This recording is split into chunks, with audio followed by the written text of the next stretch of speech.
नमस्ते। मेरो यो अर्को जानकारीमूलक भिडियो श्रृङ्खलामा यहाँहरूलाई हार्दिक स्वागत छ। आज म युवाहरूको लागि एउटा महत्त्वपूर्ण सूचना लिएर आएको छु। पक्कै पनि यो सूचना यहाँहरूको लागि जानकारीमूलक रहनेछ भन्ने मैले अपेक्षा लिएको छु। नेपाल सरकार राष्ट्रिय युवा परिषदद्वारा रोजगारमूलक सिप विकास कार्यक्रममा सहभागिताको लागि आवेदन दिन सक्ने सूचना जारी गरेको छ।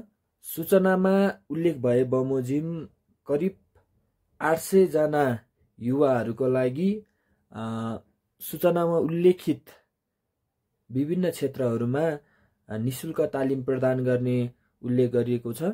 यो सिप विकास कार्यक्रममा न्यूनतम उमेर 16 वर्ष र अधिकतम उमेर चाहिँ 40 वर्ष तोकिएको छ। सिप विकास कार्यक्रममा छनौट भएका सहभागीहरू कुनै कारणले सहभागी हुन नसकेको खण्डमा प्रति व्यक्ति लागत चाहिँ उक्त व्यक्तिले तिर्नुपर्ने व्यवस्था छ। यसलाई चाहिँ हामी यसरी बुझौँ, हर्जनाको रूपमा चाहिँ अथवा दण्डको रूपमा चाहिँ त्यो व्यवस्था गरेको छ। तालिममा छनौट भएका सम्पूर्ण युवाहरू चाहिँ अनिवार्य रूपमा तालिममा उपस्थित हुनुपर्ने समेत सूचनामा उल्लेख गरिएको छ।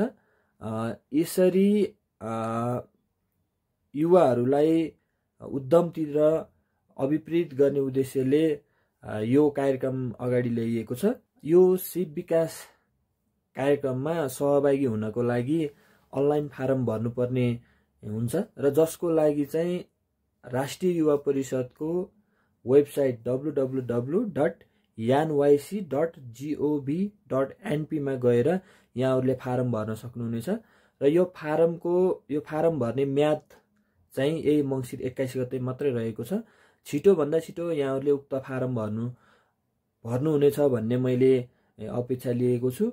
र यो सिपमूलक तालिम निशुल्क रूपमा रहेको छ र खाने व्यवस्थादेखि लिएर हरेक तालिममा आवश्यक पर्ने सम्पूर्ण सामग्रीहरू राष्ट्रिय युवा परिषदले नै व्यवस्था गर्नेछ। र यहाँहरूलाई पक्कै पनि यो कार्यक्रमले एउटा उद्यमशीलतातर्फ अभिप्रेरित गर्नको लागि सहयोग पुग्नेछ भन्ने मैले अपेक्षा लिएको छु।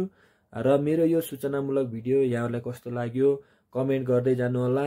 र अन्तिममा मैले यो राष्ट्रिय युवा परिषदको अनलाइन आवेदन दिने लिङ्क चाहिँ मैले यसै भिडियोको क्याप्सनमा राखिदिएको छु र त्यस लिङ्कलाई क्लिक गरेर यहाँहरूले उक्त फारम भर्न सक्नुहुनेछ। पक्कै पनि यो सूचना यहाँहरूलाई एकदम जानकारीमूलक लागेको छ भन्ने मैले अपेक्षा राखेको छु। हस्त धन्यवाद, नमस्ते।